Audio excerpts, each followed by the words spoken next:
esto, bueno, yo no sé realmente presentar a Miguel Ángel es un poco absurdo, porque le conocéis de todos los años, y también os digo que si bien todos los años es por petición vuestra, porque yo siempre os lo hablaré o lo diré dentro de un lunes o dos, que me dejéis un papelito ahí fuera diciendo o los temas que queréis que toquemos el año que viene o los conferenciantes que queréis que vengan. Y las veces que lo he hecho, siempre Miguel repite. Es, yo creo, uno de los favoritos de estas jornadas. Bueno, ya sabéis que es periodista, escritor, psicólogo, es director de Espacio en Blanco, de ese programa tan fantástico que hay en Radio Nacional, y el que todos vamos siempre encantados, siempre que nos dice que podamos ir. Mentira. ¿Cómo que mentira? Este tiene un programa que termina a las 4 de la mañana. Y claro, vamos a ver, las veces que por fin me he hecho el lavado del cerebro y he ido, pues llego a casa a las 4 menos cuarto, 4 de la mañana, muy bien. Y me ves allí a las 12, he hecho un variar, y ya se me cierro el examen hasta los ojos. No sé ni cómo hablo de algo, le cuento algo en el programa. Bueno, hoy le tenemos porque ha escogido para contarnos los peligros de nuestro mundo. También deciros que ese ser maravilloso que hay ahí al lado se llama Miguel Pedrero y es, entre otras cosas, el redactor de la revista de Año Cero y es colaborador fijo del programa de Miguel Espacio en Blanco. Y como es una persona entrañable y maravillosa, le he puesto ahí para que si luego queréis haceros preguntas o lo que sea, pues que podéis también disfrutar de Miguel.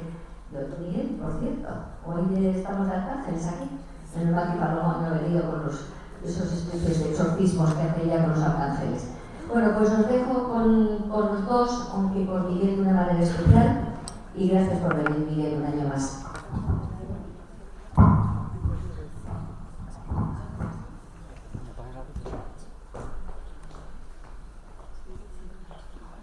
Bueno, buenas tardes a todos. Dar las gracias a Sol, a toda la gente de Huberta, Aldo, Paloma, por invitarme aquí. No sé los años que vengo ya, tengo pocas cosas que contaros y yo no sé qué tiene este sitio. Hoy he venido con Miguel porque venía acongojado. O sea, me da miedo venir a este sitio que me lo hago encima. He dicho a Miguel, por favor, Miguel, que es un ser adorable, compañero, uno de los mejores investigadores que conozco en este mundo. He dicho, ven conmigo, primero andaba jugado la voz y se me quedo sin voz toda la charla y sobre todo, de verdad, venía acongojado. Le voy a contar algunas de las cosas que tienen que ver con el mundo del misterio, pero yo antes pregunto, María, aquí fantasmas, he hecho otra vez. Aquí en la sede estaba. ¿Qué más quisiéramos? Las monjitas no sé si nos dejarían entrar, pero que sepamos no nos han dicho nada.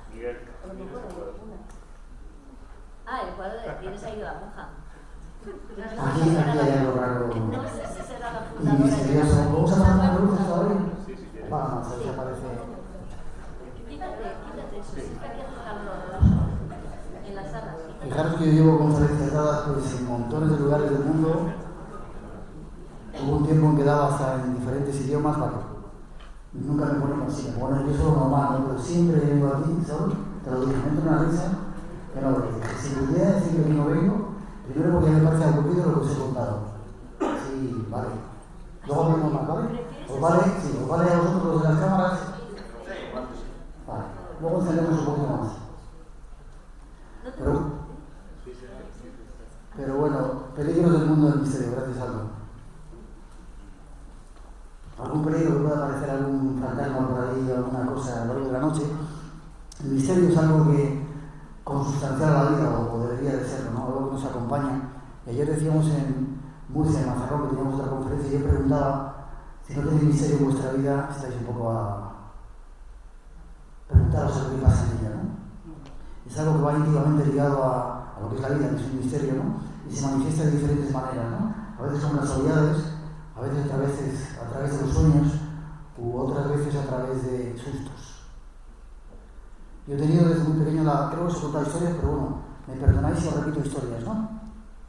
Desde pequeño he tenido la oportunidad de darme muchos sustos, de ver muchos peligros de este mundo del misterio y de encontrarme muchas veces con él. Recuerdo que, esta no sé si la conocéis, aunque solo se la conoce casi todas, pero ¿cuántos años ya aquí contando ya? Y como yo cuento mis propias historias, no leo cosas de libros, pues las historias se acaban. Al lado de mi casa vivía una familia que tenía una anciana, la abuela la llamábamos, que era una señora muy rara, y tenía 6 o 7 años.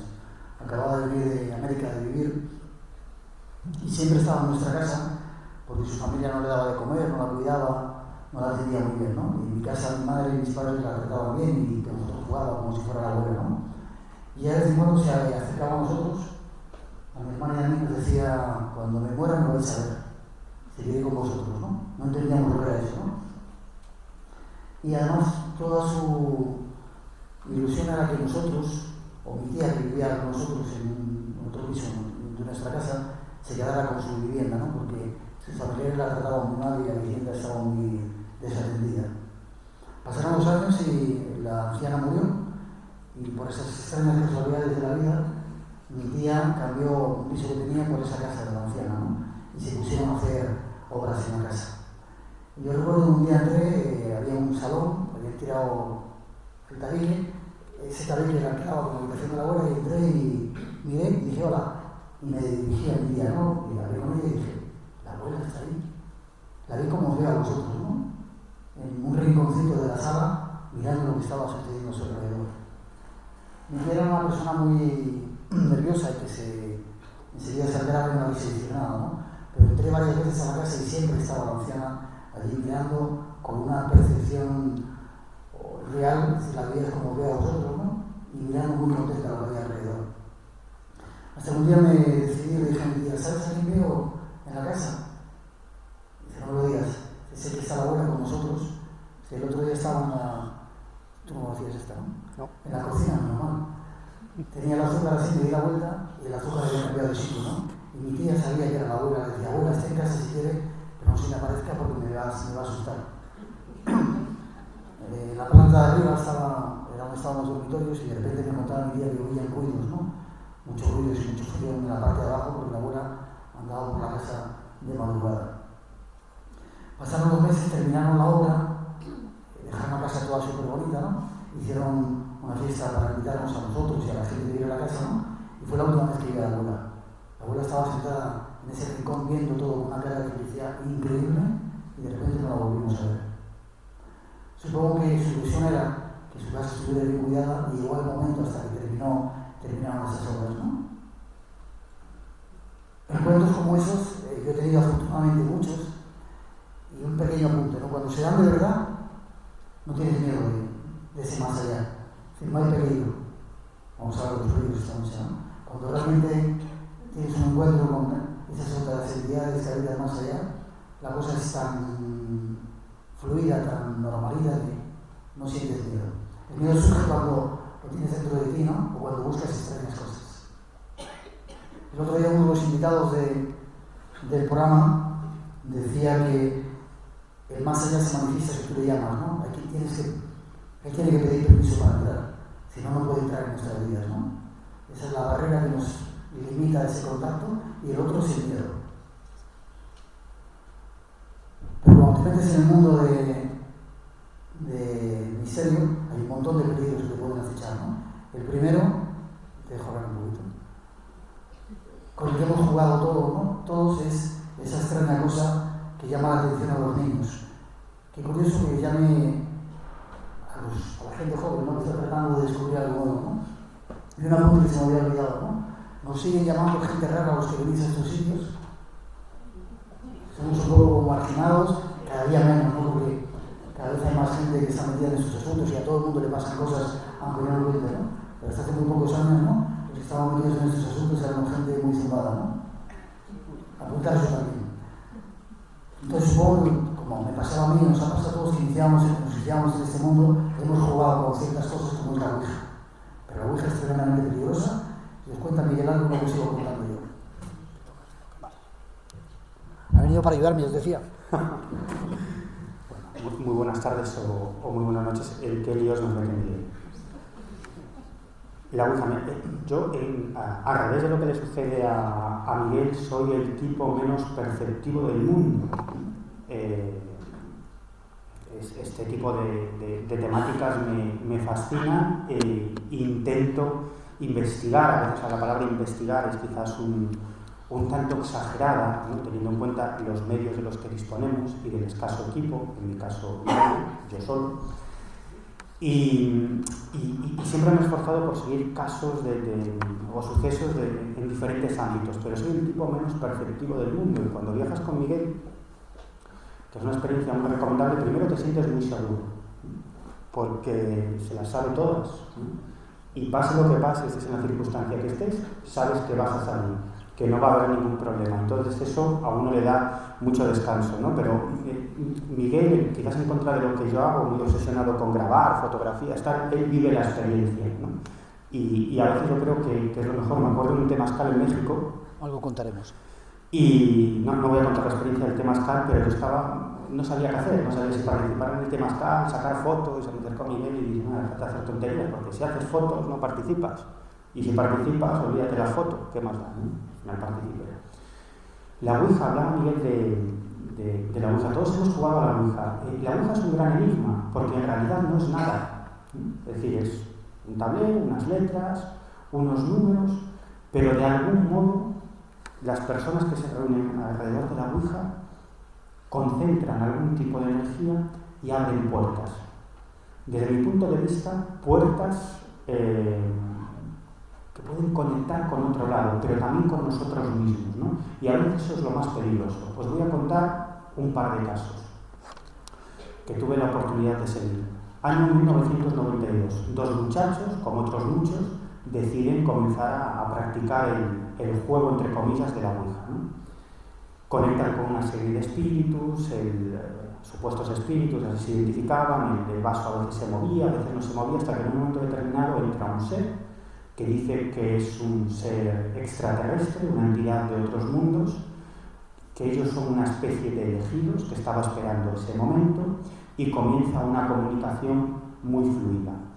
Esta entidad dice que es de nivel 4, en teoría en su planeta hay aproximadamente unos 10 niveles, él es de nivel 4, y estos chicos se enganchan a este juego de la Ouija porque este ser comienza a ofrecerles toda una serie de mensajes y sobre todo los hace sentir importantes. Incluso les comenta asuntos sobre su propia vida. Y en un momento determinado, cuando ya estaban enganchados, se reunían como 2-3 veces a la semana, y cada tarde en la que practicaban este juego empleaban 4 o 5 horas, con lo cual dejaban de hacer otras muchas cosas. Entra otro ser que dice que es de nivel 9, casi nivel 10, y que ellos tienen una misión muy importante que realizar en este planeta.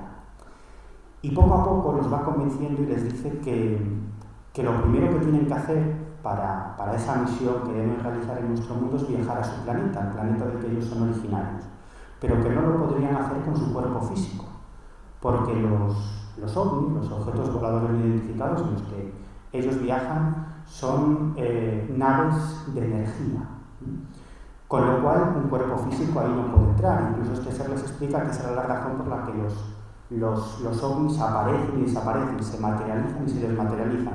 Por lo tanto, solamente podrían entrar en cuerpo astral. Entonces le preguntan, bueno, ¿cómo hacemos? Y sin nombrar en ninguna ocasión esa palabra tan fea que es suicidio, les explica que, bueno, deberían desprenderse de su carcasa física. Y una vez que reciban la instrucción necesaria en ese planeta energético, espiritual, regresarán a la Tierra, reencarnarán a la Tierra en otra carcasa física para convertirse en una especie de líderes mundiales que lideren, valga la redundancia, el cambio de conciencia mundial, ¿no? Y ellos, me comentaba uno de estos muchachos, estaban dispuestos a suicidarse, dispuestos, incluso con alegría, ¿no? Dejar su carcasa física a un lado. Pero en un momento determinado, esta entidad, si es que era una entidad, porque pienso que quizás eran ellos mismos, de algún modo, les empieza a hablar de cuestiones religiosas. Ninguno de los muchachos eran religiosos, aquí no les escama. En un momento determinado les dice que uno de ellos es la reencarnación de Jesucristo y el otro de Juan Bautista. Y a partir de ahí se empiezan a escamar, ¿no? Y en una de las sesiones en las que este supuesto ser ya no hablaba a través de la Ouija, sino que utilizaba el cuerpo de uno de ellos a través de la mediunidad, es la última experiencia que tienen, porque uno de estos chavales se pone un poco violento y el otro amigo que hacía de medium, que supuestamente estaba poseído por esta entidad extraterrestre, intentó incluso agredirlo. Y este muchacho me explicaba, si no fuese porque esta entidad o lo que fuese introdujo este elemento religioso que no nos creíamos, ¿no? Que uno era la reencarnación de Jesús y otro de Juan Bautista, con toda probabilidad nos hubiéramos quitado la vida, ¿no? Luego, si tenemos tiempo, os contaré muchos otros casos de este tipo. Es uno de los peligros del mundo, y lo contamos porque mucha gente se ha metido en esta historia. Supongo que vosotros habéis hecho alguna vez alguna bruja, ¿no? He visto que cuidado tengo para mandar micrófonos, ¿sí? Y os cuento otra. Estábamos haciendo una conferencia no sé si lo conoces, en Ponferrada. Y de repente los chicos de la universidad dijeron, queremos hacer una bruja, queremos contactar con más allá. Yo nunca, desde hace mucho tiempo, ¿no? He querido meterme en este tipo de historias. Y estaba allí, ellos empezaron con el vasito y con la cosa, y empezó a moverse muy rápido, empezó a ser muy violento lo que allí ocurría, ¿no? Y en un momento determinado, pues, seguía hablando con los profesores y vinieron y me dijeron, Miguel, está dando una especie de mensaje, ¿no? Y era muy curioso porque era un número, 9 cifras. Lo repetía, y llamar, decía. Nos dimos cuenta que aquel número era un prefijo de Zamora, eran las 2 de la mañana, y aquella ouija decía, llamar, es importante. Y creo que incluso daba un nombre, ¿no? Preguntar por Pedro. Entonces me armé de valor, llamé por teléfono, marqué ese número, ¿no? Era un número de teléfono, sonó al otro lado la llamada, y a cabo de un rato cogió una mujer el teléfono con voz cansada, ¿no? Le dije, señora, ¿está ahí Pedro? Sí, pero no son horas, escuchó una bronca lógica, ¿no? Y yo volví a decir, por favor, me gustaría hablar con Pedro, ¿no? Fue a buscarle ante la insistencia, ¿no? Y según contó después, tuvimos oportunidad de hablar mucho más con él, ¿no? Estaba, no sé si boca abajo o de lado, con un coágulo de sangre a punto de morirse. Fijaros qué curioso, aquello me llamó mucho la atención, lo hablé con Fernando Generoso, que había tenido otra padecía, ¿no? Y con otros personajes, ¿no? Qué curioso que alguien que está a punto de entrar en ese túnel sea capaz de conectar a través de ese método tan rudimentario como es la ouija y salvar la vida gracias a ello, ¿no? Así la única vez que he visto que la ouija ha servido para algo, porque creo que es uno de los instrumentos más peligrosos que hay para entrar en contacto con el más allá, o para jugar a esto del misterio. Carlos Castaneda decía que el misterio y otros antropólogos se lleva a la conciencia, y hay 4 enemigos del hombre de conciencia. El primero es el miedo, hablaremos ahora de algunas experiencias de miedo. El segundo es, dice, la claridad o los conocimientos, y en el momento que te haces muy listo sabes mucho. El tercero es el poder, y el cuarto es la vejez. Si me permitís a lo largo de hoy voy a contaros algunas experiencias que tienen que ver con todo esto. Miedo. Supongo que, bueno, todos lo habéis sentido, ¿no? A mí ha sido la sensación, lo he contado aquí y en otros sitios, que más me ha gustado vivir durante mucho tiempo en mi vida, ¿no? Desde hace unos años he clausurado esa sensación porque tengo un hijo y ya no me gusta meterme en los líos que me metía antes, ¿no? Pero yo creo que algo me quitó el miedo en mi vida, aparte de esos encuentros que tenía con los misteriosos desde muy pequeñito, ¿no? De pequeño debía ser un tipo muy travieso, y tenía, fallecido no hace mucho, que cogió un día y me encerró en un garaje absolutamente a oscuras. Me estuvo allí metido como 2 horas porque debía ser un trasto que no se le había roto aquel día, había roto alguna cosa. Y no sabéis el miedo que se puede pasar ahí dentro, encerrado en un garaje sin luz, tú solo y sin posibilidad de salir. Yo ya me di cuenta de algo que hacen los guerreros, o la fórmula para, lo decía también Carlos Castaneda, con el miedo es enfrentarte a él, ¿no? Es decir, ¿qué ocurre? ¿Qué pasa? Me enfrenté a esos miedos y algunos tienes un caramelito o una pastilla para la tos. ¿La tienes? No. Te la damos, espera, yo tengo. Espera, me salgo. Me estoy poniendo nerviosa de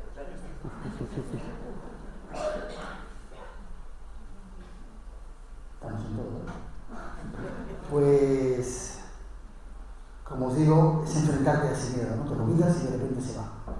Eso a mí me sirvió para meterme en muchas otras historias, ¿no? Por ejemplo, la Gran Pirámide. Es otra de las experiencias que yo he vivido donde sentí un poquito ese atisbo de miedo, ¿no?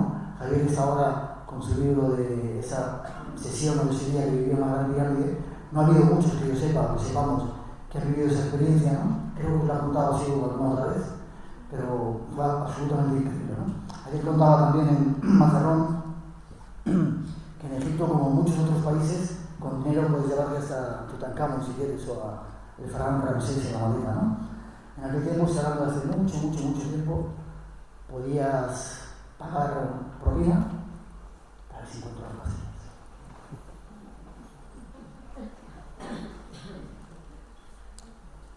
Escucha, aquí debe haber algo porque no he hecho más que salir. ¿Me ha quitado. O sea, que me he venido corriendo porque me ha entrado lo de miedo. Se me ha quitado el ratón en cuanto he salido por esa puerta.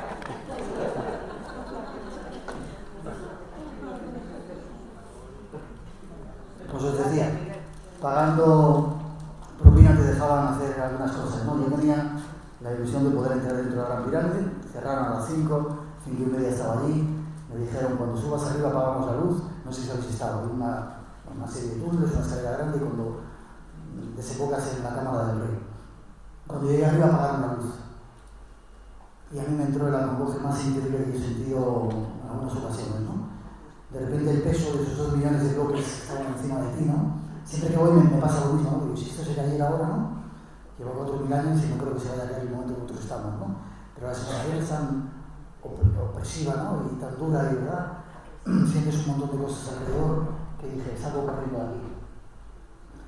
Pero yo llevaba una linterna muy pequeñita y no dije, me voy a matar por las escaleras, a lo mejor me quedo, ¿no? Dominé el miedo y empezó la experiencia. Una experiencia que ha sido de las más increíbles de mi vida.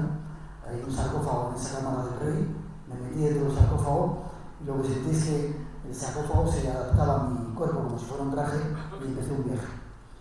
Un viaje que duró, pues entré como a las 6 o 6:30, empezaría todo aquello, a las 4 de la mañana, fijaros todo el tiempo que pasé, y que pasó como si fuera un suspiro, salí, porque había encendieron una luz o había tiros de luz, bajé y estaba amaneciendo en el Cairo, ¿no? Era la primera llamada que hacían a la oración, ¿no? Y sentí que realmente algo había ocurrido en toda esa experiencia.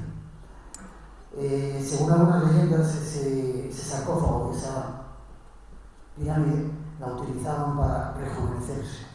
De hecho, supongo que sabéis todos esa teoría de las pirámides, que si las haces a escala, las cosas no se corrompen, las cuchillas se afilan, etcétera, etcétera, ¿no? O sea, parece ser que algunos faraones, durante algún tiempo, algunas dinastías, iban allí, pasaban un tiempo dentro de la pirámide solos, y cuando salían rejuvenecidos. De allí iban a otro lugar en Saqqara, al lado, y se enfrentaban a un toro. Y si el faraón era capaz de matar al toro, es que podía seguir siendo el faraón durante mucho tiempo, ¿no?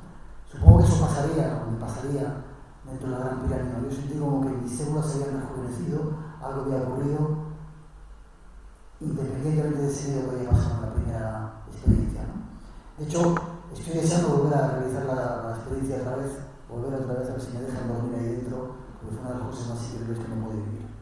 Me paro y preguntáis si queréis preguntar algo, si queréis. ¿Qué es eso de las cuchillas? Yo no lo sé. Hay libros por ahí que era El poder mágico de las pirámides, lo escribieron 2 catalanes, que si haces una pirámide a escala de la de Keops y a 1/3 de la altura de la altura, pones un tipo de receptáculo, puedes poner cuchillas y las cuchillas se autoafilan siempre. Si pones carne, la carne no se corrompe. Sirve para curar, sirve para incremento de vigor sexual, montones de cosas. Pirámides a escala de la Gran Pirámide tiene un poder regenerativo y misterioso que ha sido comprobado incluso por la ciencia. Pincha en internet si lo utilizas a ver la cantidad de información que hay. Una preguntilla.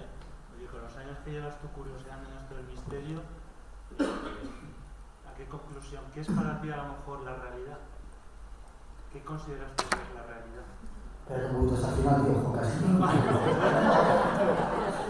Te puedo contar lo que no es la realidad de todo un poquito así a pantalla, ¿vale? Isla de la Palma, esta sí os la he contado, ¿no? Uno de los momentos que yo más acongoje he pasado, porque me ha gustado mucho pasar miedo, ¿no? Y ya no había nada que me diera miedo, ¿no?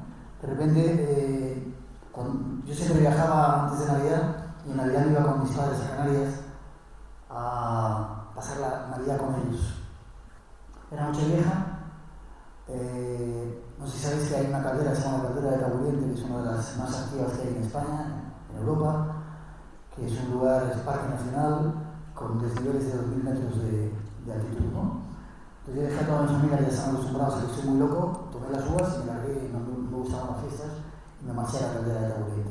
Llegaba un cochecito que me habían prestado, llamábamos la Vispa, que era lo más anticoche que uno puede, era de pedales, había que dar pedales para que anduviera, ¿no?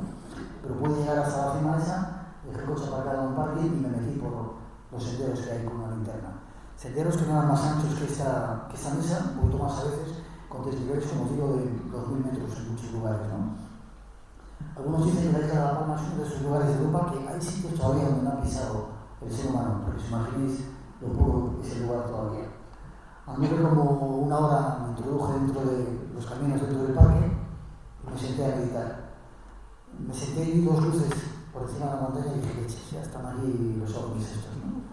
Pero no, eran luces, no supe la verdad lo que era, ¿no? Estuve allí durante un rato y de repente estaba sentado meditando, escucho dentro de mí una voz que me dice, Miguel, levántate y corre. Y instantáneamente por el camino algo que corría y jadeaba, corría como una mala bestia. Y yo antes de que escuchara el ruido de correr ya me había puesto por delante a salir zumbando, ¿no? Y aquello venía detrás de mí a una velocidad, lo que yo sentía que era algo negro, grande, que iba no a cuatro patas sino a dos levantado, pero que corría como si fuera un cuadrúpedo levantado y con una fuerza negra que si me pillaba me masacraba. No podéis imaginaros el terror tan indescriptible que yo pude sentir aquel día. Además que yo corría mucho más que yo no podía, porque en ese paso que había hojas de pino y si lo pisabas mal te podías resbalar y caer, ¿no? Iba tratando de ir con cuidado, pero a toda prisa. Y cada vez lo veía con el rayo del ojo más cerca. Aquella cosa, había luna llena y se veía bastante bien, ¿no? Llegué al coche, le había dejado la ventana abierta, no la podía levantar, me metí por la ventana y el coche me arrancaba. Imaginaros aquella cosa de año, ¿no? Y de repente solté el freno a mano y tiró para abajo y arrancó, ¿no? Y sentí aquello que llegaba. Nunca supe lo que era aquel ser o aquella cosa que venía. Pero era tan grande como tú, que eres un tío grande, era un poquito más avanzadito, a dos patas, a veces utilizaba las cuatro y hacía un sonido jadeando que te ponía los pelos de punta. Miedo. El miedo es, como os digo, lo que posibilita que se abra la puerta más allá o no se abra. Si queréis preguntar, ¿quieres contar tú algo más de miedo? Sí, hay una cosa que últimamente hemos hablado en el programa, que es lo que más miedo puede dar a los seres humanos. Os cuentan Miguel algunas experiencias y luego sigo. Espera que te ponga los micrófonos para que no.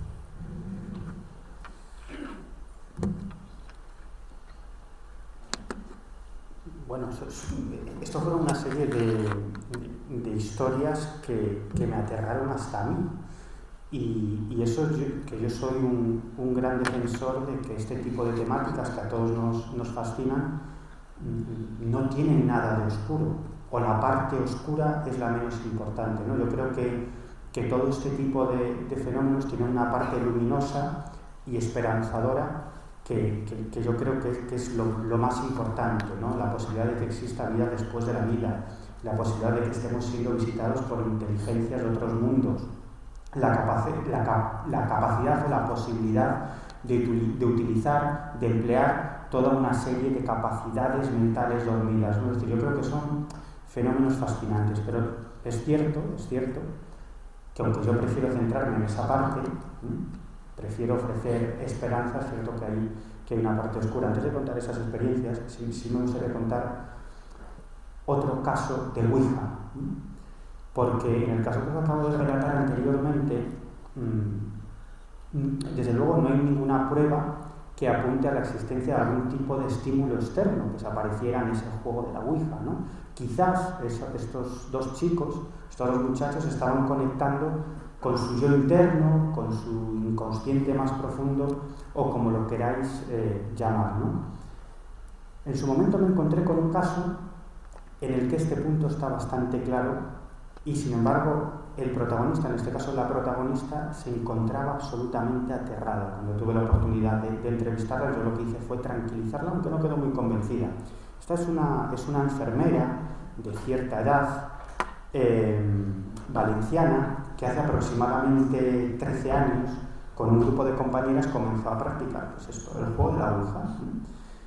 Allí apareció un ser que se identificó como un extraterrestre y durante unos meses mantuvieron una comunicación. Ni vieron ovni, ni tuvieron ninguna experiencia extraordinaria. Bueno, aquello quedó como una anécdota, lo dejaron ahí. Y 13 años después hace nada, se compra un iPad. Y de pronto descubre que hay una aplicación que te puedes descargar que es una Ouija. Entonces el máster, lo que pues, en las sesiones de Ouija habituales es un vaso, es decir, el objeto que se mueve y toca las letras y los números, pues era el cursor, ¿no? Y estaba diseñado para que lo pudiera ser practicado por una sola persona, por un solo individuo, y ella se puso a practicar en su casa. Era una mujer viuda que estaba sola, vivía sola en casa, y se puso a practicar esto. Y la Ouija empezó a moverse inmediatamente y apareció ese supuesto ser extraterrestre con el que habían conectado 13 años antes, ¿no? A partir de ahí bien, ¿no? Empezó a engancharse, como suele suceder en este tipo de cuestiones, era llegar a casa y a ponerse a practicar la Ouija, ¿no?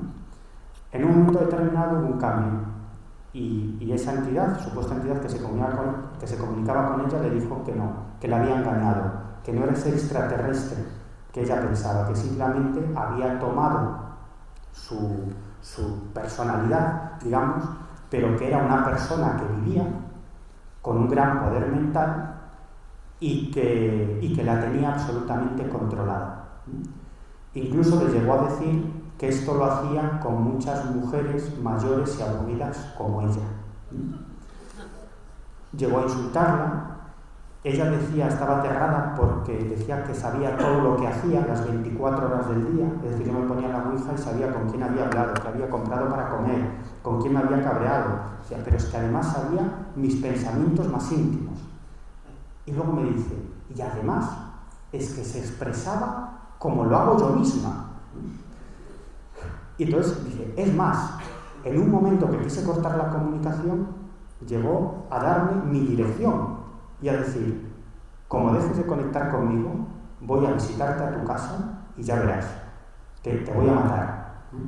Y la mujer estaba absolutamente aterrada, ¿no? Obviamente, todo parece indicar que era ella misma, ¿no?, la que estaba conectando con su parte más oscura, ¿no? Sería muy largo de relatar, ¿no?, pero incluso los insultos o las frases soeces o las frases más hirientes hacia ella, en realidad era lo que ella sentía de sí misma en su yo más profundo, en su inconsciente. Al final medio la convencí de que era ella misma y que se dejara de tonterías, que esto tenía muy fácil solución, es decir, quitarse la aplicación del iPad o no volver a jugar con eso y la cosa iría bien. Pero también me he encontrado con otros casos en los que antes os he contado la primera experiencia de los muchachos que se suicidan, en los que las personas sí se suicidan, ¿no? Me estoy acordando de un caso de una vidente muy conocida de una ciudad gallega que comenzó a recibir, en este caso por psicografía, una serie de mensajes, ¿no?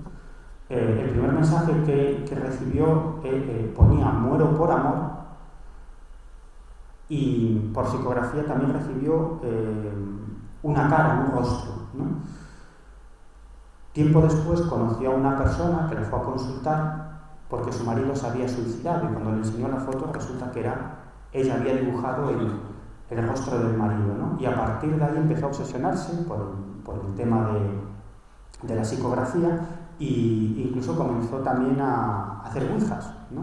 Hasta el punto de que perdió contacto con la realidad, acabó separándose de su marido. El marido al final consiguió quitarle la custodia de los hijos porque no estaba en condiciones mentales de atenderlos. Ella se aisló completamente, simplemente su vida giraba, se basaba en torno a eso, hasta que en el año 2006 acabó suicidándose, se tiró por una ventana y falleció, probablemente debido en gran medida a esas obsesiones por conectar con ese otro lado. Por eso yo siempre digo que sea lo que sea la experiencia que viváis, a veces no se busca, en el caso de la Ouija sí, pero hay otros casos, ya lo sabe, que no se busca, que de pronto el fenómeno sucede, Sol también sabe mucho de esto. Yo siempre digo que la gente se lo tome como una experiencia de la que aprender algo, pero siempre digo lo mismo, seguid con vuestro trabajo, que eso no interfiera en vuestra vida familiar, y sobre todo mantened el contacto con vuestra gente y que os mantengan con los pies en la tierra.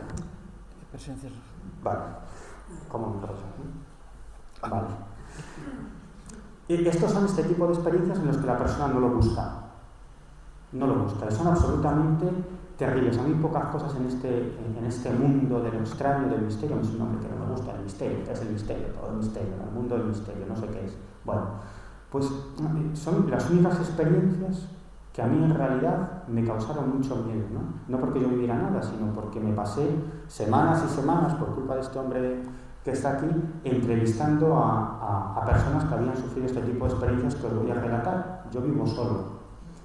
Y a mí pocas cosas que me den miedo, pero ostras, después de escuchar todos estos relatos, tener cara a cara a los protagonistas, uno está solo en su casa, de noche, de madrugada, y debo reconocer que sentía cierto miedo. Incluso recuerdo una noche, no me da vergüenza contarlo, que se abrió de golpe la puerta de mi habitación, pues por una corriente, ¿no? Me imagino, y pegué un salto y casi pegó con la cabeza en el techo, ¿no? Y me costaba dormir, incluso llegué a dormir días con la luz de la mesilla encendida. ¿Qué casos son? Bueno, os podría contar varios, pero uno de ellos me llegó a través de un buen amigo, un investigador gallego, Marcelino Requejo, ¿no? Una mujer absolutamente desesperada, que había acudido a todo tipo de psiquiatras, psicólogos, médicos, le habían hecho todo tipo de pruebas físicas, psicológicas, exámenes médicos, análisis, cosas de todo tipo. Hasta incluso el propio psiquiatra, uno de los psiquiatras, le dijo: vaya usted a un sacerdote. Y ni siquiera el sacerdote supo solucionar su problema. Todo esto comenzó en el año, creo recordar que era el año 2003, cuando comenzó a escuchar unos pasos por el pasillo, ¿no? Ella en ese momento vivía con su madre y con su hija, estaba divorciada y ella dormía sola en una habitación, ¿no? En un pueblo de Lugo, de la provincia de Lugo. Lo que ocurre es que esos sonidos extraños en el pasillo se tornaron en una presencia bien clara. Ella comentaba que un determinado día se abrió la puerta de su habitación y contempló a un personaje, pero no tipo vaporoso, como un fantasma, sino de carne y hueso. Era un hombre muy alto, como de unos 2 metros, ataviado totalmente de negro, con una capa también negra que le llegaba hasta el suelo y un rostro cadavérico, blanco, ¿no? Este ser se acerca hacia ella y dice que en el momento que, siempre que ve a este ser, dice que le pasaba cada 2, 3, 4 meses, se quedaba paralizada, no podía hacer nada, pero juraba y perjuraba que no estaba dormida, que era meterse en la cama y era cuando pasaba esto, no podía articular palabra, no podía hacer nada.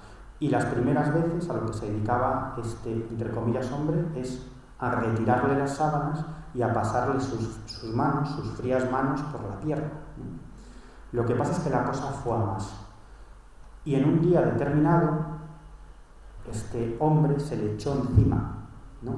Y ella sintió, o se sintió en cierto modo, o no en cierto modo, violada. No hubo penetración, no sintió penetración ni nada de eso, ¿no? Pero sí se sintió abusada sexualmente, porque decía que eso, sea lo que sea, se movía encima de ella como queriendo mantener sexo o algún tipo de contacto sexual, ¿no? Como digo, cuando yo la entrevisté llevaba 4 meses de baja. 4 meses de baja. En un día determinado, su propia hija contempló a este ser. Ella no había comentado nada, absolutamente nada, ¿no? Y un día la hija gritó, ella entró en su habitación y le relata que había visto un tipo grande, vestido de negro, la descripción del ser que veía ella. Uno de los días, la última vez que le sucedió cuando yo la entrevisté, que eso fue lo que la animó a llamarme, a ponerse en contacto con gente que le pudiera ayudar, este ser no solamente le retiró las sábanas, sino que la agarró de los pies y la tiró de la cama. La llevaba hacia la ventana. Ella creía que le iba a tirar por la ventana. Entonces cuenta que en ese momento apareció una mujer vestida de blanco que iba con una niña también de blanco agarrada de la mano y que fue esta mujer vestida de blanco la que agarró a este ser oscuro y se lo llevó. Fijaros qué curioso, al día siguiente su hija, que en ese momento ya no vivía con ella en esa casa, estaba aquí en Madrid, compartiendo piso con unas amigas porque estaba estudiando primero de carrera, la llamó por teléfono y asustadísima le dice: mamá, esta noche he visto en la ventana de mi habitación una mujer vestida de blanco con una niña también de blanco que llevaba de la mano. Bueno, cuando yo recopilo este caso, bueno, lo dejo ahí, no pasa nada, pero es que 2 años después comienzo a recibir por diferentes vías, sobre todo a través del programa de Espacio en Blanco, relatos de mujeres que describen la misma experiencia y al mismo ser. exactamente igual, la descripción es la misma y sufrían pues las mismas calamidades de este ser. Incluso recuerdo dos de estas mujeres que me contaron algo tremendamente similar, y es que en un momento determinado, en presencia de este ser, sintieron como si les absorbiera su alma, su espíritu, o como lo queramos llamar, y después de esa experiencia, al día siguiente, comenzaron a sentirse muy cansadas. Una de ellas, recuerdo que se le hinchó el brazo derecho, el que estaba más cercano a este ser, no le dio mucha importancia, pero es que al día siguiente comenzaron a salirle una serie de granos hasta la axila. Fue al médico y era un herpes. Era un herpes porque prácticamente no tenía defensas. Y durante un mes y pico pues no pudo salir de casa y tuvo que someterse a un tratamiento muy duro. Pues me encontré otros dos casos exactamente iguales, ¿no? Que después de la presencia de este ser veneno se quedaron prácticamente sin defensas, y recuerdo el caso de una muchacha que estuvo a punto de fallecer. Esto sí da miedo, ¿eh? ¿Os ha pasado una vez que hayáis tenido esa visita, algún sueño, algún tipo de experiencia con esos seres? Yo no quiero ser pesado, pero a mí me visitó una vez el encapuchado famoso. ¿Cómo era el encapuchado? Es que previamente mi madre con su hermana habían hecho, no sé si Ouija, porque yo luego ya a medida que iba creciendo, yo tenía 12 o 11 años en aquel entonces. Entonces yo recuerdo cuando era pequeñito que las dos pusieron la mano sobre una mesa en el salón de casa, y luego la mesa, yo recuerdo que había una chica también que había en casa, se desplazaba. Entonces cada uno quería racionalizarlo como pensara. O sea, luego con el tiempo mi tía, por ejemplo, lo ha negado la experiencia. Y entonces yo, pasado un tiempo, porque más o menos lo ubico cronológicamente, estaba yo un día solo en casa, que desde pequeñito está mucho tiempo solo, y tendría 12, 11 años o así más o menos, y entonces llaman a la puerta. Estaba viendo yo un ciclo que había entonces que eran películas de terror, que siempre me gusta mucho. Y entonces llaman a la puerta, había una aldaba de esas de la que golpea, una herramienta tal. Y entonces voy yo, pregunto quién es, era de noche, estaba yo solo, y no contestan. Miro por la mirilla, que había mirilla en la puerta, y era pues, encapuchado. Luego en muchos sitios que también se aparecía gente. No le ves el rostro, o sea, no tenía rostro. Entonces las puertas, que eran 2 hojas de madera, a medida que golpeaba, se abombaban hacia adentro. Tú lo que percibes cuando tienes una experiencia de ese tipo es que es diferente a todo lo que has vivido. Hay una energía diferente. Entonces, yo sabía, inconscientemente, así cuando tú has dicho que empezaste a correr y tal, que la puerta era un poco simbólico de que era la frontera entre, si yo abría, podía haber un problema. Entonces, yo decía, no voy a abrir tal, no sé qué. Y luego ya cuando cesaran los golpes, se desplazaba, en aquel entonces había una puerta de reja, no era opaca como la que tienen ahora mis padres, y se desplazaba flotando. Eso ha sido un tipo de leyenda que se habla mucho en... Bueno, en mi caso no es leyenda. No, te digo. Yo no tengo que comentar, ni aparentar nada, ni demostrar nada, ¿sabes? Sí, un arquetipo. En Valladolid, en Valencia, en muchos lugares. Parte de las experiencias que contó Miguel y lo que hemos recogido de esas visitas pueden ser problemas mentales, todo lo que queráis, ¿no? Pero es lo que llama José Luis Caldero y algunos antropólogos lo luminoso, con N. Hay unas entidades más allá que quieren de alguna manera entrar en contacto con nosotros, que solamente entran si les das permiso, o a veces se cuelgan a través de los sueños, que pueden ser así de peligrosas o de horror, pueden dar bastante miedo, ¿no? Yo no sé si antes o después de que Miguel comenzara o que comenzáramos toda esa investigación, es casi la última historia de miedo que os cuento y pasamos a otras cosas.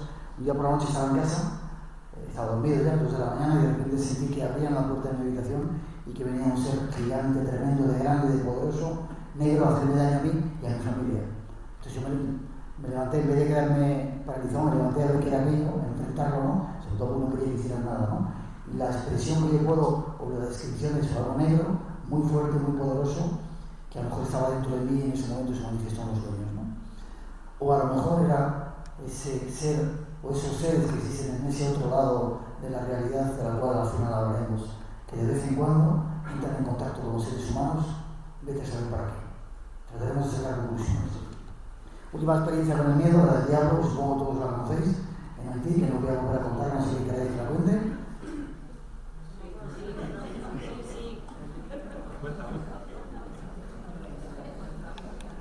Pues fíjate que yo me pregunto, ¿interesarán las cosas que cuento? De verdad que Haití. Bueno, veníamos de, se la cuento hoy también, veníamos del Amazonas y de algunos otros lugares con un equipo de televisión grabando un documental para televisión, y en Haití teníamos un contacto que era el cónsul español de la embajada española en Puerto Príncipe, en Haití, que le encargué a un amigo y le habíamos encargado que nos buscara sitios donde hicieran rituales de vudú. Llegamos por la mañana, fuimos a su casa y él empezó a hacer una serie de llamadas y localizó al segundo ungam o brujo más importante de Haití, que era un tipo que hacía tanto magia de la mano derecha como de la mano izquierda, es decir, magia blanca y magia negra, ¿no? Y si me lo puso al teléfono. Le dieron el encargo a él, que para un haitiano debió ser el mayor honor del mundo, de que acompañara a los españoles a buscar lugares donde hicieran rituales de vudú, y me empezó a decir cosas por teléfono, ¿no? Dijo algunas cosas que acertó, lo que había pasado en el futuro, el pasado, algunas cosas que qué curioso, ¿no? Y quedamos con él para el día siguiente. Íbamos como 5 personas del equipo, 6 conmigo, y yo dejé libre a la gente del equipo que descansara porque veníamos muy machacados del Amazonas, porque además por la tarde teníamos una entrevista con el nuevo presidente de Haití, que lo acaban de nombrar, y yo me fui solo con este tipo. Yo esperaba encontrarme, siempre lo cuento, ¿no? Es cuando te dicen que es un sacerdote, pues tipo sacerdote, ¿no? Y sin embargo apareció un tipo lleno de cadenas de oro, le faltaba solamente el diente de oro mellado, una camisa de flores, o sea, más las antípodas de lo que puedes creer que es un tipo espiritual, ¿no? Golfo, sinvergüenza, pesetero, más cosas que no puedo decir porque están grabando. Y dije, bueno, si eres el más brujo de todo, vamos. Y se montó conmigo en la noche y empezamos a buscar fort. Los forts son las iglesias del vudú, ¿no? Que no tiene nada que ver con la magia negra que nos han enseñado, sino que es una religión. Y de vez en cuando, cuando íbamos en el coche, me miraba, me decía, Miguel, ¿quieres ver un diablo? Y le decía, tío, no me vaciles. Y al cabo del rato me decía, ¿quieres ver una diablesa con 3 pechos? Aquella ya parecía más interesante, ¿no? Por lo menos por lo singular que era, ¿no? Y decía, Belén, vamos a buscar esto, ¿no? En un momento determinado compramos una botella de ron y algunas velas, que tuvo que pagar él. Pensé que era una estrategia para sacarme dinero a mí, pero yo no llevaba burdas, la moneda haitiana, y me dijo esto lo que, bueno, al principio me dijo guárdalo, llegamos a una casa y me dijo esta es la casa de un primo mío, y me dijo aquí es donde vas a ver al diablo. Y dije, bueno, ya que estamos aquí, había quedado con las 7 de la mañana, eran como las 12 a la 1, fijaros, había pasado un montón de horas, un calor tremendo, yo venía hecho polvo, estaba muy cansado y no quería que me molestara mucho con ese tipo de historias, ¿no? Pero entramos en el lugar y había una puerta que estaba cerrada, tuvimos que esperar y salió una pareja al cabo del rato, ¿no? Una pareja de color, gente de color, y yo me fijé en la cara de la mujer. Y la mujer tenía una cara como si realmente hubiera visto al diablo, ¿no? Me llamó la atención, entramos ya en la sala, y era una sala bastante grande, pintada de negro y rojo, los colores del vudú, y en el centro había una especie de caja, que le llamo la caja de zapatos, una caja que podía tener 2 metros de larga por 1 metro y algo de abertura, y de alto 1,50 metros, así, todo tapado con una tela, creo recordar que era roja. Entonces Belén, mientras hablaba con su primo, me dijo, aquí es donde vas a ver al diablo. Y dije, ¿puedo inspeccionar la caja? Me dijeron, sin problema. Levanté la cortina, me metí dentro, estuve tocando que no hubiera dobles fondos, ni puertas, ni nada. Y recuerdo que había calaveras, había cuchillos, había manchas rojas que luego me dijeron que eran de sangre, cartas de tarot y alguna que otra cosa así, ¿no? Cerraron, taparon y éramos 3 negritos por aquí, estaba yo y otro negrito más. 4 negritos y yo, y el que llevaba la voz cantante, que era uno de los primos de Green, empezó con una carraca a invocar en creol una letanía. Estaba invocando al diablo, ¿no? En un momento determinado la casa empezó a dar saltos, que aquello a mí sí me asustó, y dije, ya está ahí el diablo. Y empezó una voz dentro a sonar, una voz que estáis interesados, ¿eh?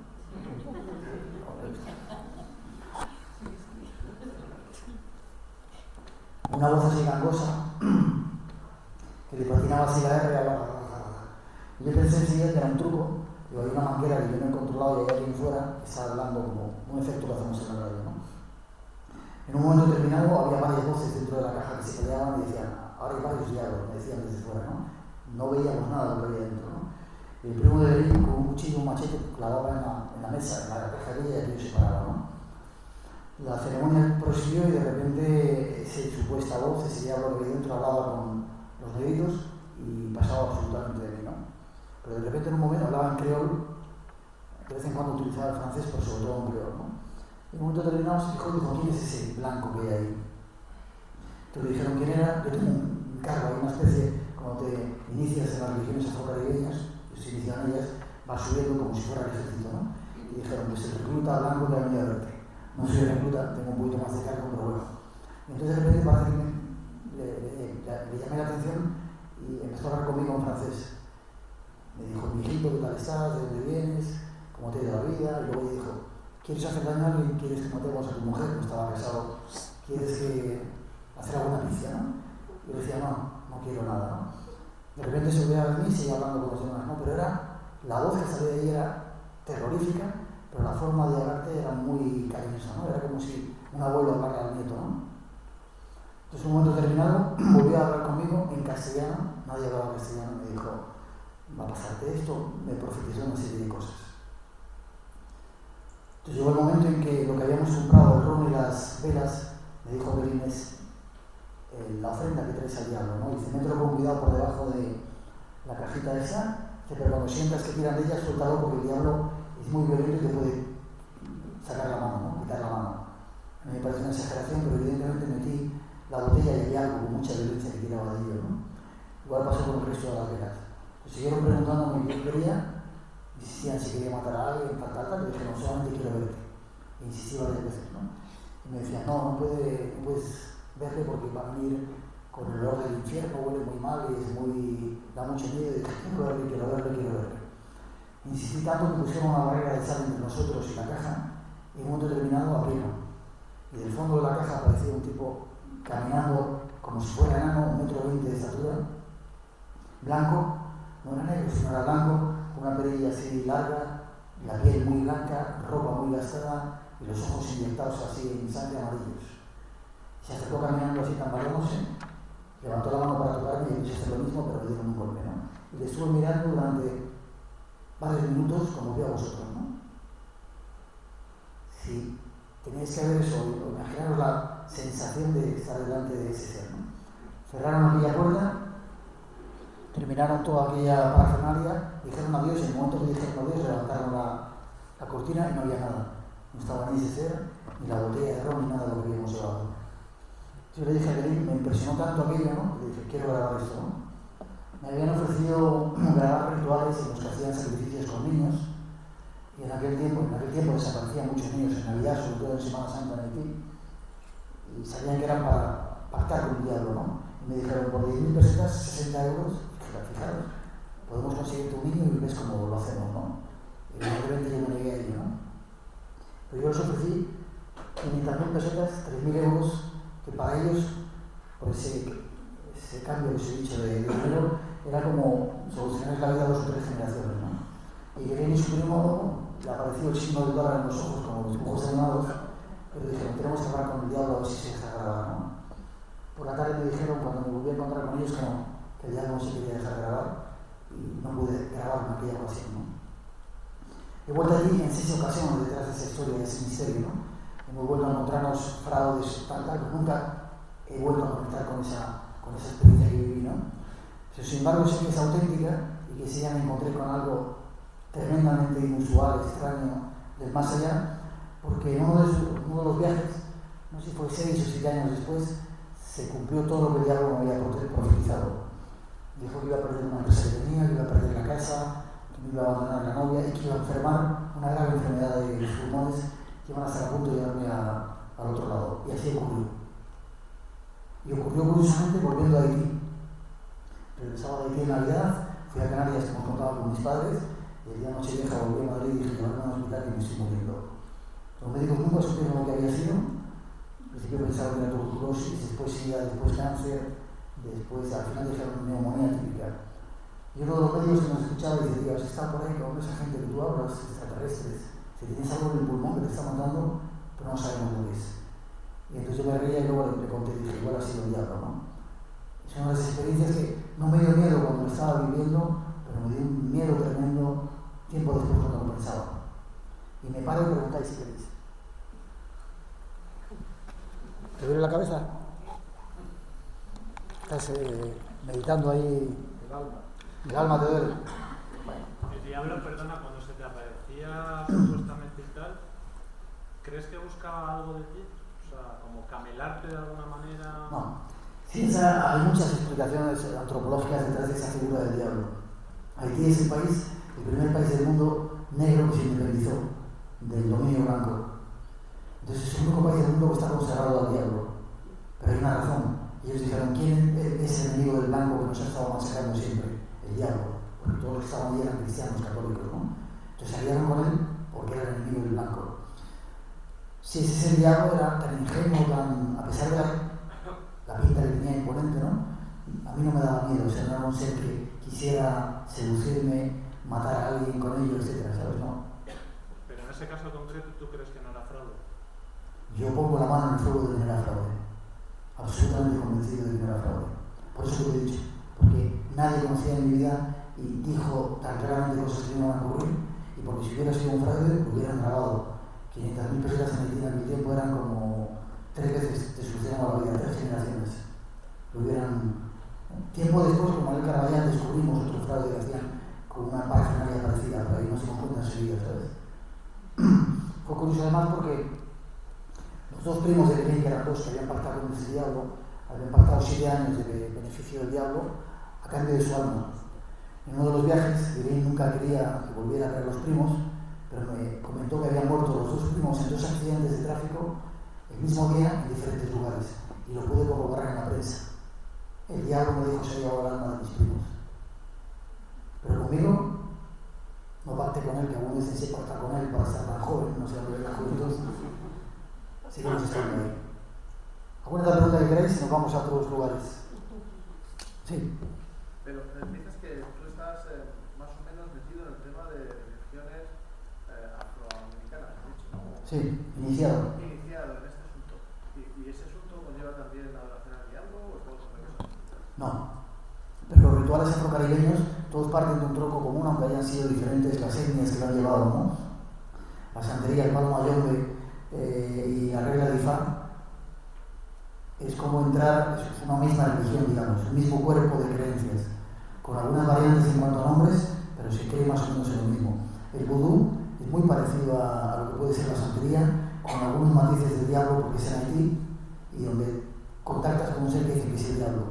Pero digo, si será el diablo, hay algunos que se presentan como ángeles que son mucho peores que él, ¿no? Y cuando ya se practica cuestiones de sangre como esos rituales, ya no tienen nada que ver con el vudú, es otra cosa. Es magia negra. Pero el vudú yo he estado en multitud de ceremonias y es una fiesta, un cántico a la vida donde hay una serie de seres que bajan con los que te comunicas que pueden parecerse a nuestros santos, de hecho de Mayá, etcétera, etcétera. Y cuando te inicias en un tronco de ellos, te sirve esa iniciación, o tu cargo sirve para, cuando estás en el palo mayombe, cuando estás en la santería, o cuando estás en la umbanda, en el candomblé en Brasil. Dicen, este sabe de qué va. Y yo me inicié para investigar, no porque quisiera iniciarme sino quería saber lo que había ahí detrás, y ahí están las energías más increíbles y peligrosas que he sentido que existen en este mundo. O sea, que cuidado con ello. ¿Alguna otra pregunta que queráis? Hablando de otra cosa, el número pi, ¿dónde viene reflejado? En las pirámides de Egipto, y si es así, ¿de dónde viene realmente la medida esa? Si me permite, lo dejamos para otro momento, porque yo no tengo ni matemáticas, lo tendría. No sé pero que yo sepa, están algunas pirámides, no tanto en la pirámide de Egipto, que lo de Keops, que hay otra serie de pirámides, pero bueno, es el principio de la matemática que descubrieron en Egipto y algunos algoritmos después. ¿Y de dónde viene exactamente? Porque eso es una medida muy cósmica, muy... Y es la curiosidad. Yo más o menos tengo idea, pero me gustaría saber la suya. Pues no te voy a contestar, disculpa. No tengo contestación para eso. No tienes idea de eso. No tengo contestación para eso. Yo quisiera saber, cuando abres la otra realidad que estabas hablando, que pueden entrar desde qué diferencia hay, o sea, qué puerta es la que se abre para que vengan o un tipo de seres de luz o del otro. Depende de ti. Tu conocimiento. Iba ahora a entrar en eso. Una vez que vences el miedo con todas estas experiencias que os he contado, según decía Carlos Castaneda, de repente te conviertes en alguien que tiene mucho conocimiento y sabe lo que es el número pi. Yo antes lo sabía, ahora paso de ello. Y daba conferencias y sabía mucho y daba mucha teoría, no sirve de nada. Te llena tanto la mente eso que te hace perderte la capacidad de ver la realidad. Es el segundo periodo del hombre de conciencia, los conocimientos o la claridad mental. El tercero que también ocurre, y vamos ahora a entrar por ahí, es que de repente descubres que tienes poderes, la capacidad de predecir el futuro o de saber lo que la gente piensa. Para mí durante un tiempo era súper fácil, ¿no? Ver lo que está pensando la gente, cómo se siente, súper fácil. Y eso lo aprovecha determinada gente, que bien nace con ello, bien lo desarrolla, y cuando la aprovechas te quedas ahí enganchado, con lo cual ya no sigues adelante. Si renuncias a los poderes, de repente alcanzas un poco la claridad de la conciencia, ¿no? Y te enfrentas con el último poder, el último peligro del hombre de conciencia, que es la vejez. A mí todavía no me ha llegado, porque bueno, lo digo. Pero de repente esa conciencia te hace darte cuenta, que vamos a lo de la realidad que tú decías, de que esto no es, esto que vemos no es tan real como nos han dicho o nos han contado. Hay estudios, y ya lo contábamos también en Mazarrón, ¿no? Yo lo estoy tratando de ver con mi hijo, ¿no? Que hasta los 7 años los niños son capaces de estar en este mundo y en el otro, en los dos. La educación que les damos hace que prime una parte de nuestro cerebro y la racionalidad y de repente todo eso se va quedando atrás. Tienes que volver a trabajar mucho para poder llegar a conseguir entrar en ello, ¿no? Y hay varios métodos. La meditación, las plantas de poder, si queréis os cuento experiencias con plantas de poder que te sitúan en ese umbral. En nuestra propia cultura tenemos otra, que es los rezos. Rezar es una forma de llegar a ese nivel de conciencia, o si no, tarde o temprano todos nos vamos a ver delante de ellos. ¿Sabéis cuándo? Cuando estemos a punto de morir, con las experiencias cercanas a la muerte. Que es el momento en el que te sitúas en esa barrera entre este mundo y el otro. Si no quieres llegar antes, vamos a llegar todos en ese momento. Y me paro y preguntáis, ¿quieres contar tú algo de miedo o algo? ¿Quieres no te voy a meter ahí?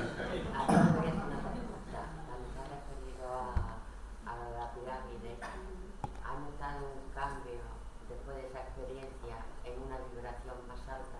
¿En mi vida? Sí. ¿Te digo la verdad? Sí. No.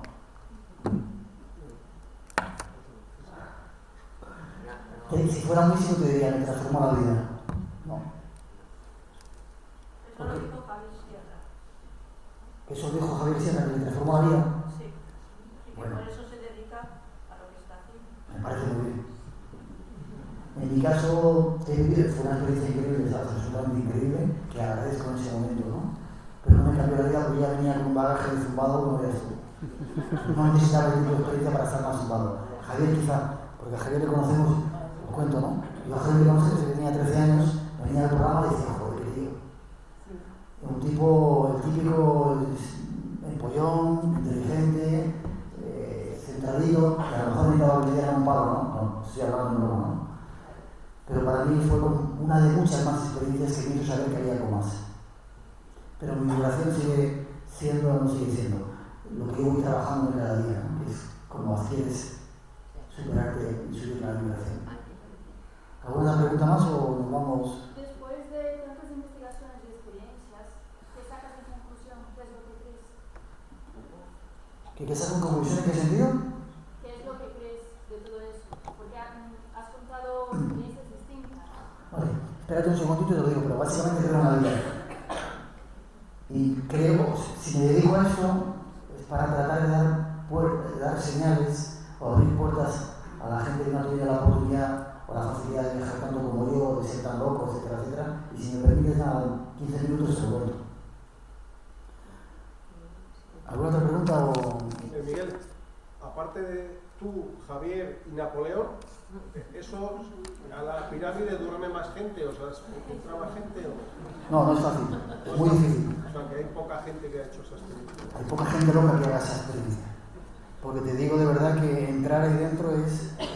O sea, que estar loco, zumbado... No es una cosa habitual. No, es algo muy exclusivo, ¿no? Muy exclusivo.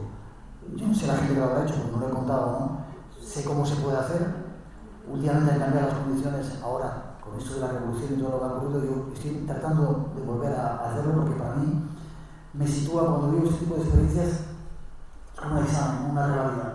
A ver si soy capaz de hacerlo. Me lo pienso, si soy capaz de subir allí y decir, aguantar toda la noche, ¿no? Porque hay que tener...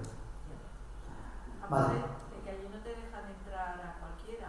O sea, No. creo que se necesitan unos permisos especiales. No, te quedas O- Tener tener muchos contactos con ellos y saber cómo funciona ese mundo, ¿no? Yo os cuento una experiencia de plantas de poder si queréis, que sitúa un poco en esa barrera entre este mundo y el otro, ¿no? Y luego ya nos vamos a la realidad y casi nos vamos. ¿Cuánto tiempo nos queda, Sol? ¿Cuánto me queda? Sí, todavía tienes un cuarto de... Son las 9 menos cuarto, ¿no? Sí, hasta las 9 y 10. Vale.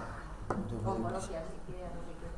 Yo nunca he tomado, yo he contado otras veces, ¿no? Ni drogas, ni he tomado alcohol, ni he sido en ese sentido bastante ñoño, como no me ha interesado, ¿no?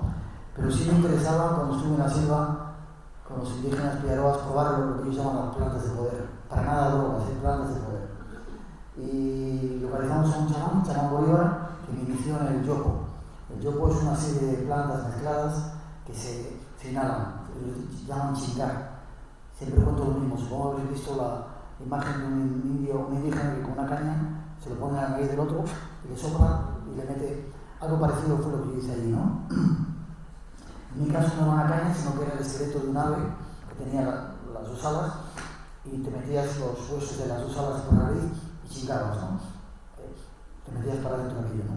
Yo no sé si recuerdo una o dos, el chamán Bolívar se había metido 3 o 4 inhalaciones y estaba babeaba, se le caían los mocos, con un cuelgue absolutamente increíble, ¿no? Entonces yo hice mi tono y de repente estaba de pie, teníamos las cámaras, lo estábamos grabando y sentí que me caía, dije a la gente, cogedme que me caigo, me dejaron en el suelo y empezaron a pasar cosas. En ese momento el chamán le preguntaba al día que llevábamos, que hablaba su idioma, ¿no? Que te cuente lo que está pasando, ¿no? Yo le contaba, bueno, pues me pasa esto, veo lo otro, algo que es muy significativo cuando comienzas esta serie de viajes. Primero escuchas infrasonidos, sonidos que parece que vienen de otro sitio. Ves imágenes como si fueran visiones.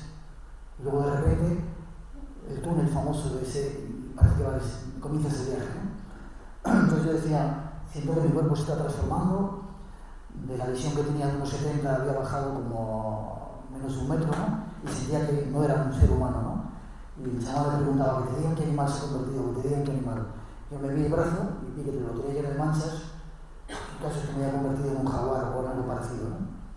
Y me dejó el viaje. Entonces ahí sentí que realmente yo me iba, había pasado esa frontera, dejaba de tener conciencia del ser humano y era otro tipo de ser que caminaba por diferentes lugares. Sentí la sensación de mi pata tocando el agua, sentía muy vivamente todo, ¿no? En otro momento determinado aquello se fue, viajé a ver a mi familia y me di cuenta de que, como me ha pasado muchas otras experiencias, ¿no? Que la realidad que nos cuentan es muy pequeñita, que desde que nacemos quizá con la educación nos ponen como unas orejeras para que veamos el mundo que a alguien le interesa que veamos. Sin embargo, el mundo es mucho más grande. Paro, si queréis, y... ¿Esa grabación se puede ver? La habíamos hecho, la hicimos mucho antes de que estuviera en YouTube y todas esas cosas, pero yo estoy tratando de localizarla con el realizador y con todo para poder digitalizarla, por lo menos volver a verla yo. Bueno, cuando venga el próximo año la ponemos. Lo que acabas de referir también, esa experiencia la tuvo Carlos Castañeda, porque Sí. eso lo refería en uno de sus libros. Sí, Carlos Castañeda, mucha gente se ha dedicado a buscar el camino sagrado a través de las plantas de poder. Yo he vivido otras muchas más experiencias, pero digo que no son necesarias. He vivido temazcales en los que no he tomado, hicimos uno con Miguel, en los que no hemos tomado droga, que no hace falta, y llegas a trascender, ¿no? Si meditas, si respiras, si rezas con conciencia, llegas a un estado que te sitúa entre este mundo y el otro. ¿Qué es la realidad? Tú decías. Hay determinados poderes, y al final casi siempre terminamos hablando de esto, en este mundo, a los que les interesa que no veamos la realidad. Y si os fijáis, cada año inventan una historia nueva, ¿no? Durante un tiempo nos metían en la música, a los que les gustaba la música, muchos de los jóvenes que son los más activos caían en las drogas.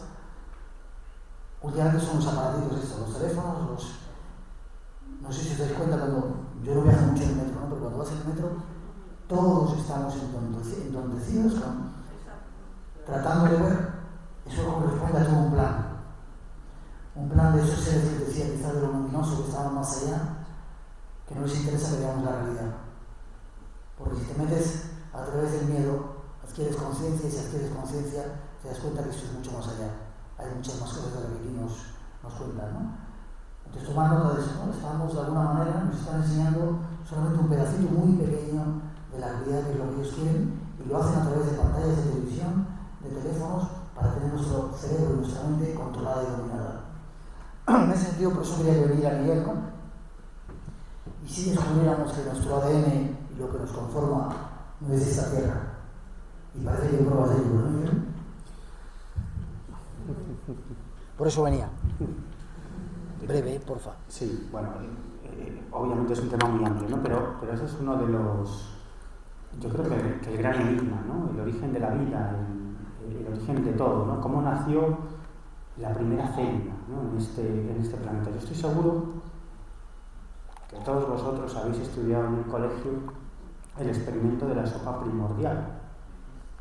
Esto parte de un experimento realizado por dos químicos en la Universidad de Chicago en el año 1953, ¿no? Y todos lo hemos estudiado en el colegio o en el instituto. Hace poco, en un congreso, tenía la oportunidad de hablar con un profesor de instituto de biología y me decía que seguimos explicando esto, ¿no? Pero yo le digo a mis alumnos, bueno, lo tenéis que aprender, pero esto no hay Dios que se lo crea. Y es verdad, bueno, a grosso modo, lo que sucedió es que una serie de elementos inorgánicos que se encontraban en un elemento acuoso, en agua, recibieron la acción de unos rayos, lo que llaman los rayos primordiales, ¿no? Y casi como si fuera la novela de Frankenstein, pues esos elementos inorgánicos pues se transformaron en una célula, ¿no? Como decía uno de los grandes astrofísicos de la historia de la humanidad, Alfred Hoyle, usted puede hacer el experimento de la sopa primordial en la bañera de su casa, que al final lo único que obtendrá es un montón de mierda. Y es verdad, porque el experimento de la sopa primordial no demuestra absolutamente nada. En el mismo año, en el año 1953, dos científicos, James Watson y Francis Crick, realizaron uno de los grandes descubrimientos de la historia de la humanidad: la estructura del ADN en forma de doble hélice, ¿no?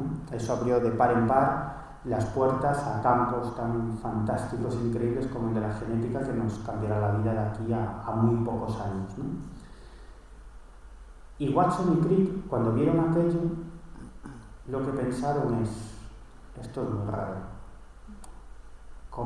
¿Cómo surgió esto, ¿no? Además, daba la impresión de que no había fases intermedias, ¿no? Como si alguien hubiese puesto eso allí de forma inteligente, ¿no? Cuando alguien estudia o leemos lo que es una célula y cómo funciona, es increíble, ¿no? Y actualmente los microbiólogos, ya el misterio no es tanto la estructura física de la célula, sino el software, la información que hace que se comporte de una determinada manera, ¿no? ¿Quién programó eso? ¿Cómo? ¿No? Y además, para que nazca una célula siempre se necesita que exista antes otra célula. Una célula nace de otra célula. Por lo tanto, hay un gran problema para tratar de averiguar cómo nace la primera célula. De hecho, actualmente, la mayoría de los científicos ya no apuntan a la teoría de la sopa primordial, ya está muy dejada de la mano de Dios, sino que apuntan a la teoría de la panspermia. Es decir, que esa célula llegó a bordo de un meteorito, pero si os dais cuenta, lo único que hacemos es retrotraer la explicación al problema, porque ¿de dónde venía ese meteorito? No, pues surgió de un planeta. Vale, sí.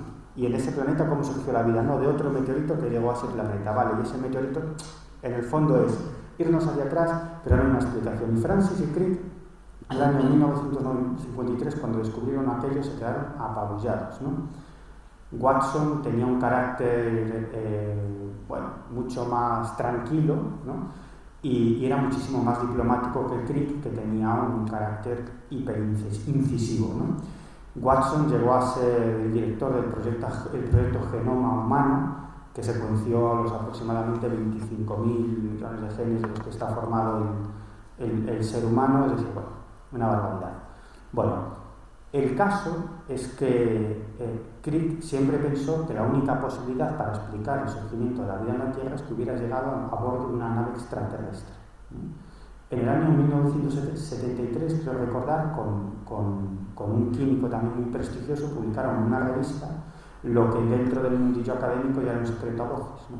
Y en ese artículo, Francis Crick decía que la única posibilidad para que naciera la vida en la Tierra es que llegara a bordo de una nave extraterrestre. En el año 2004, pocos meses antes de morir, le hicieron una nueva entrevista y volvió a lo mismo, ¿no? Eso es una corriente de pensamiento o una hipótesis que plantean prestigiosos astrofísicos y microbiólogos. Muchos de ellos no son creyentes, son agnósticos e incluso son ateos, ¿no? Es un tema absolutamente fascinante que nos daría para mucho y algo sobre lo que tampoco hay una explicación, ¿no? En una entrevista, Dawkins, que es el Richard Dawkins, el autor del Genio Egoísta y uno de los padres del movimiento de ateo, ¿no? Le preguntaron por esto, cómo surgió la vida en la Tierra, tal, y dice, bueno, pues sí, podría haber llegado a bordo de una nave extraterrestre, ahora sí. En ese planeta de origen la vida surgió seguramente en base a las leyes de la selección natural de Darwin, ¿no? Y dice, bueno, ¿no? Aquí ha llegado, pero en ese planeta... En el fondo hay un gran debate en Estados Unidos y sobre todo en el mundo anglosajón entre científicos que definen esto, que los acusan de tener posturas religiosas, y es cierto que algunos son creyentes, pero otros muchos no son creyentes, como digo, son agnósticos o ateos, que lo único que hacen pues es mostrar una realidad, ¿no? Y una realidad que no comprendemos y para la que hoy en día no tenemos respuesta. Lo que contabas de los aparatitos esos que tenía la doble hélice, que eran como si fuera algo... Sí, esa es otra historia, porque actualmente tronca mucho con esto, hay una corriente de microbiólogos que defienden que hay una serie de elementos que vendrían a ser una especie de máquinas moleculares, ¿no? Entonces ellos plantean varios ejemplos, ¿no? Bueno, según la ley de la selección natural de Darwin, cada elemento tiene que tener una función para evolucionar.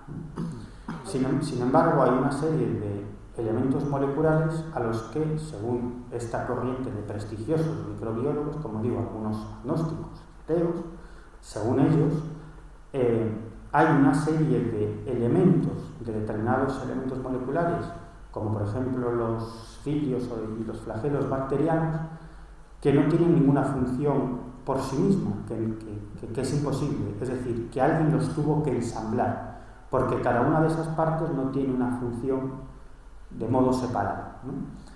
De hecho, ponen el ejemplo siempre de los flagelos, ¿no? A los que denominan máquinas moleculares, ¿no? Porque tienen rotores, motores, piezas entre comillas en forma de anillos, ¿no? Si veis alguna de las fotografías microscópicas de estos elementos es una cosa increíble porque parece realmente un elemento mecánico, ¿no? Y según estos microbiólogos, la única explicación es que la vida en la Tierra hubiese nacido por la acción de alguna clase de inteligencia. No entran a concretar si son extraterrestres, una inteligencia de otras dimensiones, Dios, nosotros del futuro, qué sé yo, no entran en eso, pero hablan de una inteligencia creadora. Y esto ha causado una agria polémica, porque no lo están diciendo religiosos, lo están diciendo, repito, científicos de primer nivel, buena parte de ellos agnósticos o ateos. Perdona, Sí. ¿tiene alguna relación con las teorías transpersonales de Pitt y de todos estos? Y que sabes que es una corriente que te viene a decir eso, que hay que buscar todo, vamos a ver, porque ellos tocan la psicología, tocan también las ciencias. Es una corriente que se expandió, se empezó a expandir en los años 60, junto con los hippies, fueron por ahí, pero vamos, se llaman los transpersonales, ¿no? Las teorías. Y todos esos vienen a decirte lo mismo, que hay como una conciencia inteligente, desconocida, que de alguna manera rige o puso en movimiento, pero ellos son de los que creen que todavía sigue rigiendo mucho de nuestro mundo, llámalo así, psicológico, físico y de todo. El movimiento de la psicología transpersonal es tremendamente interesante porque puso sobre la mesa una serie de elementos que eran tabús en el campo de la psicología y la psiquiatría, ¿no? Que tenía más que ver con la espiritualidad y con conceptos como el de la conciencia, ¿no? Incluso el de la conciencia independiente del cuerpo físico, ¿no? Yo siempre digo que hace cosa como de un año y pico tuve la oportunidad de entrevistar durante más de 2 horas a uno de los padres de la corriente de la psicología personal, Stanislav Grof. Y que bueno, yo recomiendo sus libros, son absolutos, es un psiquiatra, es algo absolutamente increíble lo que cuentan esos libros, ¿no? Él empezó a trabajar con plantas de poder y sobre todo con sustancias alucinógenas, y las acabó dejando de lado, ¿no? Porque él defiende que existen otra serie de experiencias y otra serie de métodos para llegar a esa meta, ¿no? El caso de Stanislav Grof, él practica o ha creado un método con una serie de colaboradores que se llama la respiración holotrópica, ¿no? Y en el fondo la psicología transpersonal tocó un tabú, ¿no? Porque la ciencia, en el mundo científico, también hay tabús. Yo cuando digo esto se me echan encima, ¿no? Que yo no tengo nada en contra de la ciencia, ¿no? Gracias a la ciencia funciona este micro, estas grabadoras, no nos morimos de un catarro, tenemos una esperanza de vida muy interesante que no teníamos hace 80 o 100 años, claro que sí. Pero en el mundo académico también existen dogmas. Y la ciencia, tal como la conocemos hoy en día, parte de la ilustración. La ilustración mató a Dios, ¿no? Antes se explicaba todo en base a Dios. Si tenías un catarro, era cosa de Dios. Si te morías, lo ha querido Dios. Y la ilustración dijo, no. Fuera Dios y vamos a investigar las causas desde un punto de vista racional, ¿no? Y eso es lo que nos hizo avanzar y que la sociedad sea lo que es hoy en día. Pero la ilustración mató a Dios y mató también el concepto de trascendencia. Por lo tanto, hay una serie de bases dogmáticas que tienen que ver con el materialismo puro y duro. Y todo lo que no suena a materialismo es anatema, pero no tiene nada que ver con la ciencia, ni con el conocimiento científico. No es una cuestión ideológica y dogmática. Por eso toda una serie de experimentaciones científicas y de estudios científicos que tratan de demostrar que la conciencia es independiente del cuerpo físico se encuentran con grandes barreras y grandes ataques de importantes instituciones académicas, pero no tiene nada que ver con las bases de su experimento o de su estudio, que siguen todos los protocolos científicos. No, tiene que ver con una base dogmática, con el materialismo, porque si atentas contra esas bases, contra el materialismo y apuntas a que hay algo más, a que la conciencia puede ser independiente del cuerpo físico, hay muchísimas cosas que se vendrían abajo y es una cuestión de puestos académicos, de dogma y de ideología, no de ciencia. Oye, 10 minutos de preguntas sobre el texto. ¿Alguna pregunta tenéis? Sí, una pregunta rápida. Hace unos meses salió la noticia que se había descubierto el ADN, ¿no?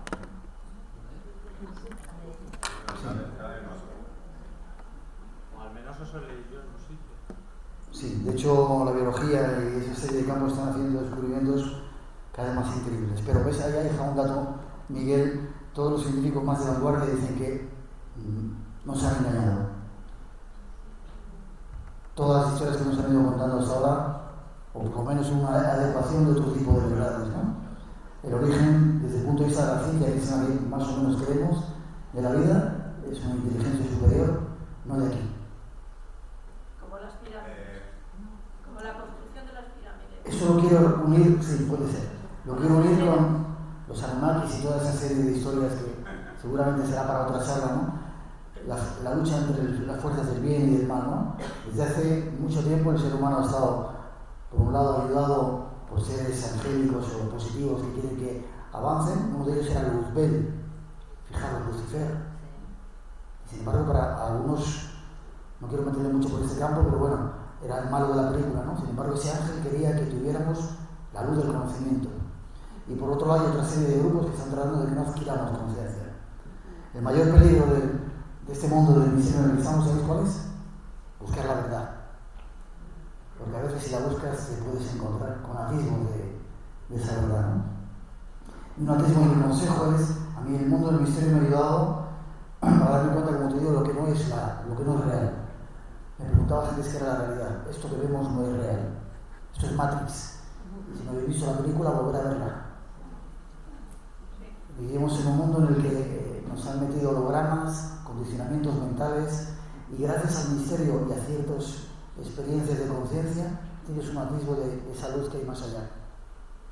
Por eso insisto, a mí el mundo del misterio me ha servido para adquirir pequeños destellos de conciencia y para darme cuenta que la realidad no se ve a través de un móvil ni a través de una pantallita de televisión, sino que hay que salir ahí directamente y enfrentarte a ella. He aprendido también que ese más allá que nos espera a todos va a depender de cómo vivamos este más acá. Y que queramos o no queramos enfrentarnos con esa conciencia que debemos de tener todos, al final nos espera esa experiencia de CM que nos va a llevar hacia ella. Pero, mientras vamos caminando por la vida, tenemos un gran aliado, que es la vida. Y la vida a todos los seres humanos, sea quien sea, lo decía Jesucristo, ¿no?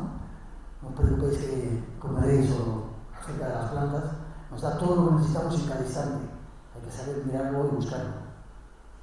Y de repente, si te metes, que es lo que me ha ocurrido a mí en el mundo del misterio, empiezan a aparecer aparentes casualidades, sueños, charlas como estas, encuentros que te irán dando claves para darte cuenta que la realidad es algo más. Pero nadie te la va a demostrar, tienes que buscarla tú mismo. Hay que estar atento.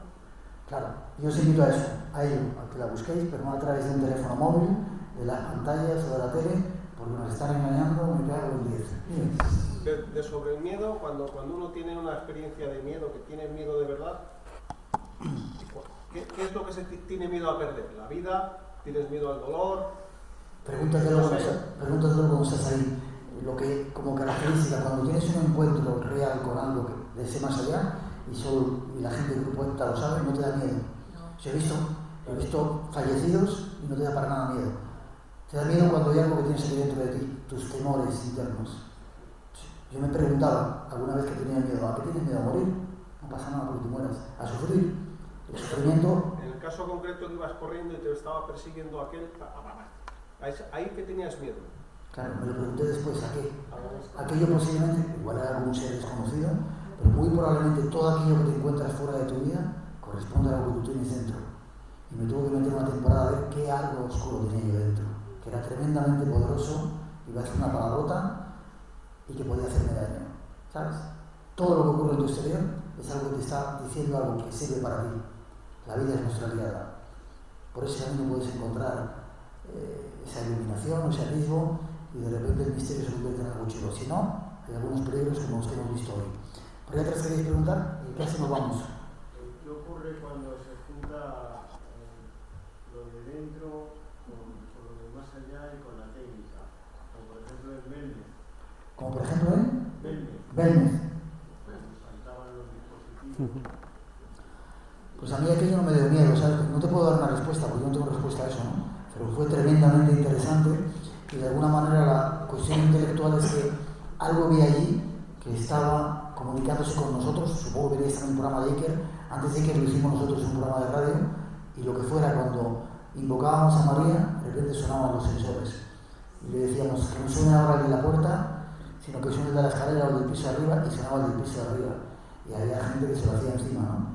Y otros cuantos disfrutábamos y decíamos, qué bien, el más allá se está manifestando. Pero, claro, divertido. Pero no te puedo dar una respuesta más allá de eso, ¿sabes? Yo he dejado de tener respuestas intelectuales porque no sirven de nada. La que yo te puedo dar la va a rebatir Miguel o otros. Las respuestas te las das tú mismo. A ver, Miguel, una pregunta. Sí. Dices que los niños, sobre todo cuando tienen 5 o 6 años, perciben cosas que tienen su mente completamente limpia y están contaminados con nada, lo pueden ver. Pues cuando estás con un niño que ve, o sea, en su vida diaria, no es gente muerta ni de más allá, es gente que no es la vida. De otras dimensiones, quizá. Absolutamente, Claro. o sea, pero no estelar. Sí. Entonces, los nombres, perfectamente, los nombres son rarísimos, pero Sí. los nombres son. Y no es un niño, no son un niño extraño, al contrario, extrovertido, divertido, pero tiene esto en su vida, pues cuando no quieres que eso lo pierda, Sí. solamente lo comparte con ciertas personas. Claro. Porque esos que están con él solo quieren que que estén ciertas personas en la familia. Claro. ¿Y qué me quieres decir con eso? Entonces, para poder, o sea, que ese niño no pierda eso, sino que lo tenga como una cosa normal, porque le aporta muchísimas cosas. Entonces, él se abre, te lo cuenta como una cosa normalísima, entonces para que eso no lo pierda y pueda tenerlo siempre en su vida. Confianza. Que no se le corte y que se diga al niño que te tonterías. Confianza, naturalidad con él y además advertirle cuando sea mayor, lo hago con mi hijo, ¿no? Los demás van a decir que es mentira, pero que lo siga teniendo ahí, aunque sea dentro de él. Y la característica de esa historia es lo que les decía, cuando realmente tienes un contacto con el más allá, ¿no? Ellos no tienen miedo cuando hablan de sus seres. Cuando te encuentras realmente con algo que es de verdad, un fantasma, alguien aparecido, etc., no te da miedo. Cuando te da miedo, analiza a ver qué tienes dentro de ti que tienes que solucionar. No sé si os ha gustado, chicos, espero que hayáis disfrutado.